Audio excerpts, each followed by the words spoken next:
Hello and welcome to Call to the Workforce. My name is Emily Chipman, and you are in for such a treat on this final episode of Season 1.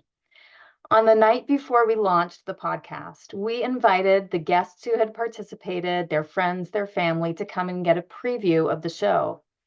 At that launch party, we did a live podcast interview with Lauren Williams, one of our prior guests, about what it's like to go through layoffs or to lose your job, and also what it's like to lose community, how we can do a better job supporting people in those situations. And so today, we are going to be sharing that interview with you. A few housekeeping notes before we jump in.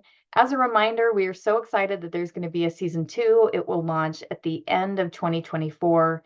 We are hoping for October, but we've got to get all of the guests scheduled. So if you want to know when it launches, please sign up for the email newsletter. You can go to www.calltotheworkforce.com. A pop-up will come up and it will take you to our Substack page. That is where you can sign up for the Substack newsletter, which is where we are releasing all of that information.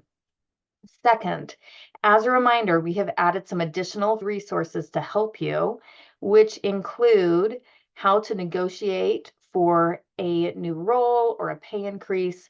We think this is a really critical skill for women to have. This course was specifically designed for women. And so we hope that you will take advantage of that. Again, same website, www.calltotheworkforce.com under the resources tab.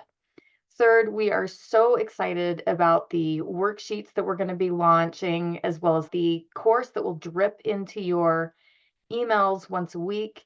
All of the worksheets and the course are pretty dirt cheap, and any of the revenue that comes from that is going to be used to fund season 2.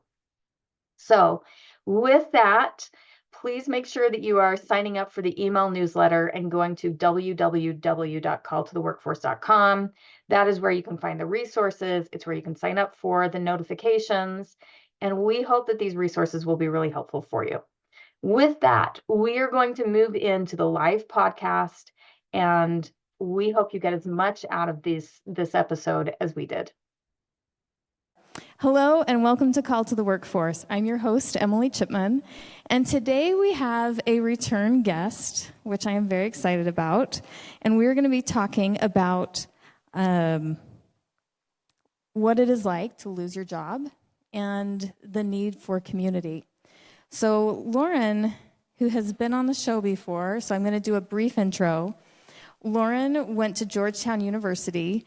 She has worked at National Geographic Society, American Express, and in 2018 she switched careers and went into product management. And I met Lauren in 2008, right? Long time ago. Yes.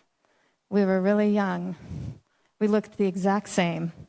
So Lauren met me at a time where I had several coworkers that she also knew. There were 6 of us who worked in the same office, and one of them is actually here tonight. And not long after we met, there were layoffs at my company, and I will never forget it because one of the things that I think about is that evening, I had kept my job. Some of my friends had not. And I remember sitting in my kitchen. I had made, all I could think to do was make cake and eat chocolate. And I made a little chocolate cake in a mug. And I think I called one of my friends and said, "Do you want to come over and eat cake?" Which seems, looking back, like the worst thing to do, almost like we're celebrating, except we were mourning. And I just had no idea how to offer support. And layoffs have been pretty common in the last few years. They're actually even hitting school systems at this time. And I, since then, have also had experiences where I left jobs, but it was of my own choosing. And so I thought this would be really important to introduce Lauren and have her talk about her experience. I think we counted up that you have been through over 5 layoff experiences. I've been through 5, 3 where I was personally affected. So yeah, it's something that's happened. I think it's happening a lot lately, and it's a tough tough job market right now. So, yeah. So everybody's experience is likely very different. I have thought about this. I've heard some people say, well, I had wanted to leave, so I was actually kind of glad it happened. There are other people who think, no, I loved my job. I really didn't want that to happen. So can you tell us what, I've adopted this phrase in my life, which is, how do we feel about it? Because I think, when I think of Jesus Christ, it says he mourns with those who mourn. And I also really believe he celebrates and rejoices with those who rejoice. So with that, how do we feel about this?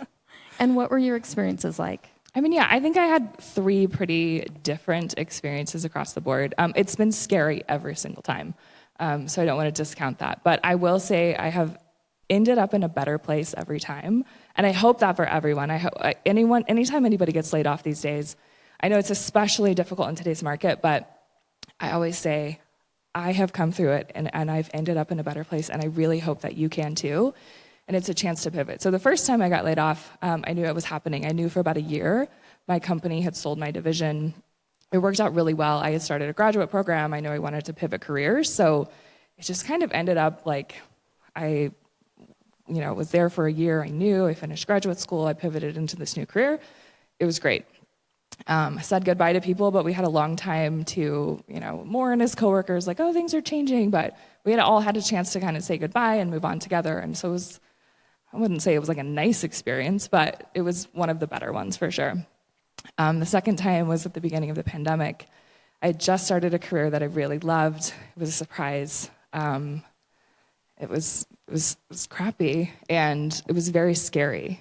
As my 5-year-old nephew would say, it was the worst. It was the worst. And I remember panicking, thinking the world is shutting down.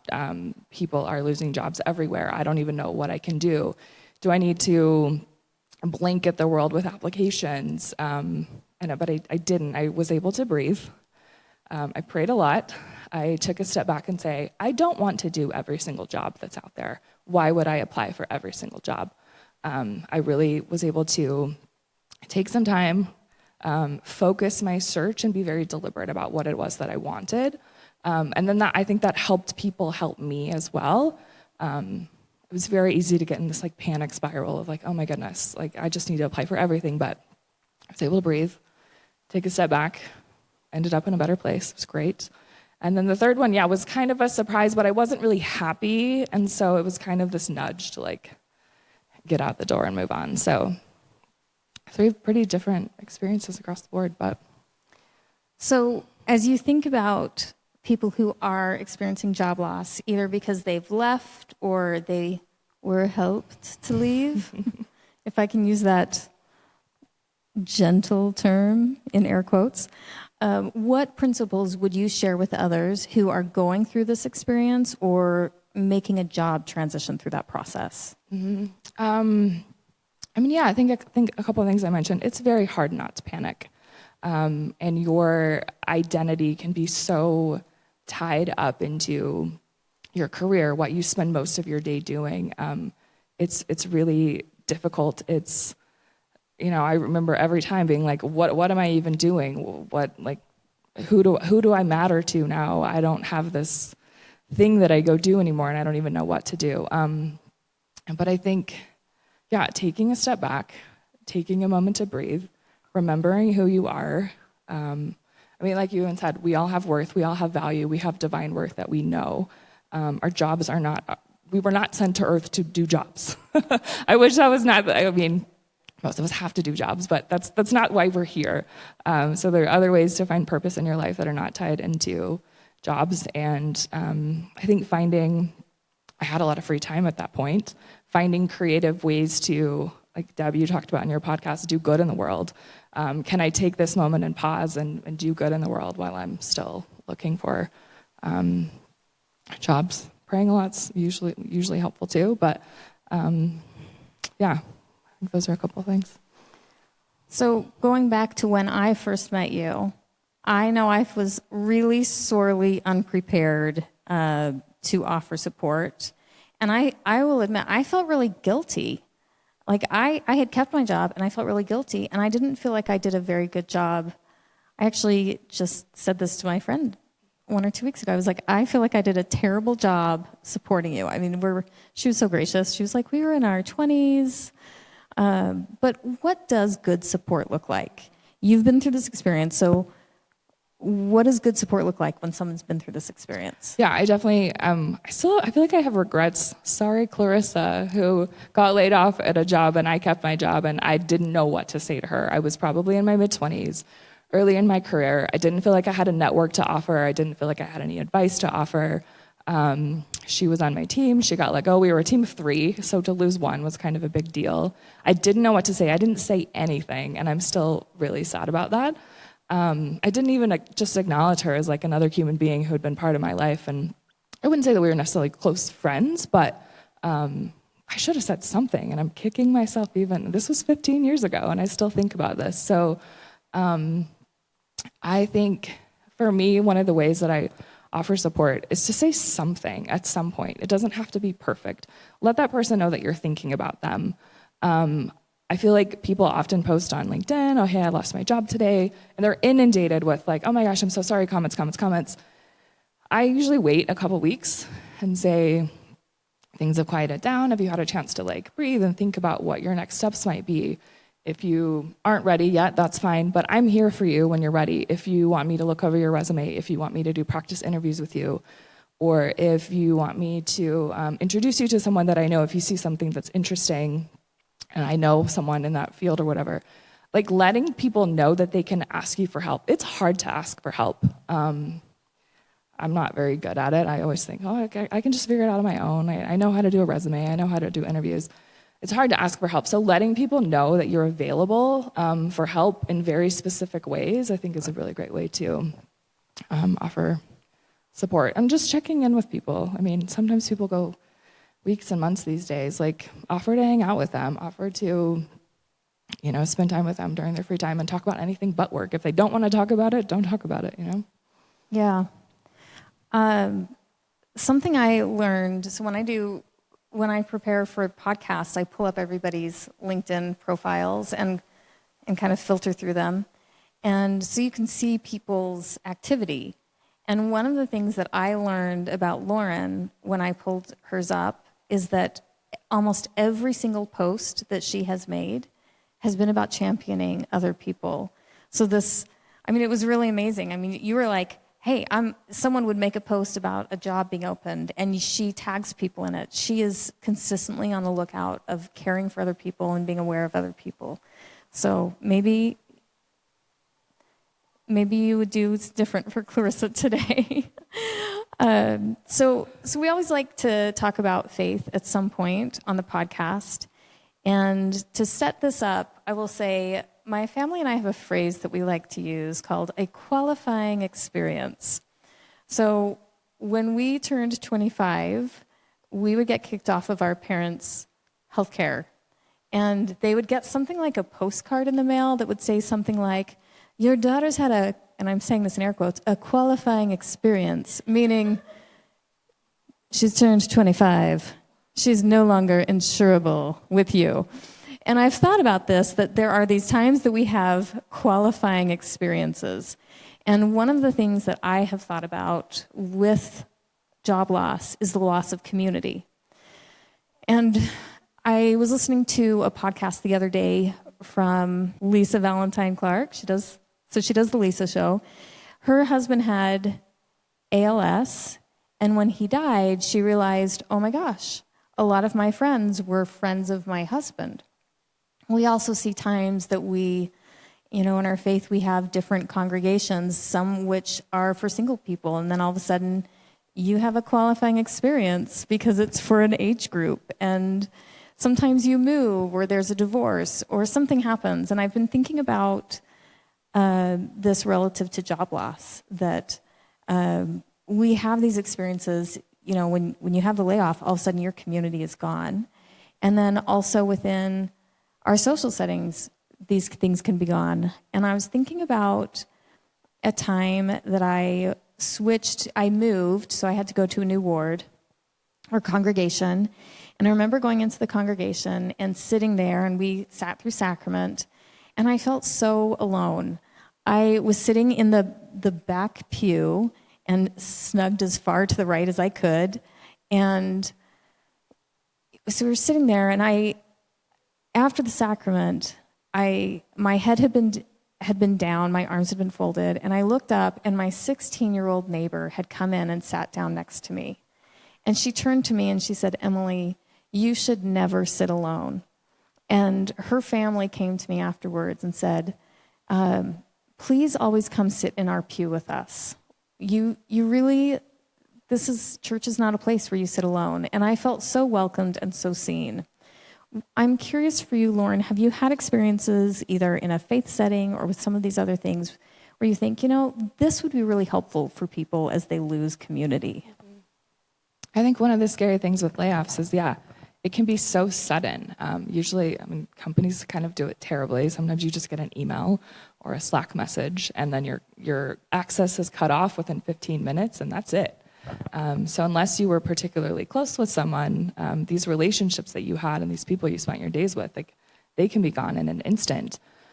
And recently I was listening to another podcast by a woman named Danielle Jackson. She's a friendship coach, and she was talking about, we can only hold about 150 connections at a time, and 3 or 4 can be really close friends. But these peripheral relationships that we have with, Carol from accounting down the hall, who maybe we don't interact with all the time, or someone on the cleaning staff in your office that sometimes you talk to, but maybe not. Even those relationships are very important in our social fabric and our connections. And so when you lose that, or you have this life-changing event and you change church congregations, it can feel like a lot of things get ripped out from under you. And once again, you might feel like, I don't have friends anymore, or I've lost this huge piece of people that I interacted with. And so that social connection is still really important. So I think, I don't know necessarily what my advice in this case is, but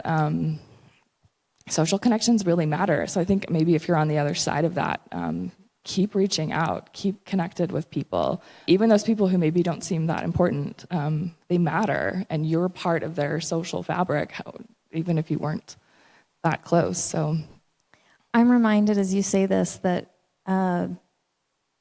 there's real value in thinking about who's on the fringes of our society, who are on the fringes of our friendships, and being able to reach out to them. I have been thinking lately about how it talks about how, it doesn't say Jesus Christ was in the popular crowd, right? He was spending his time with people who were poor, who were sick, who were lepers.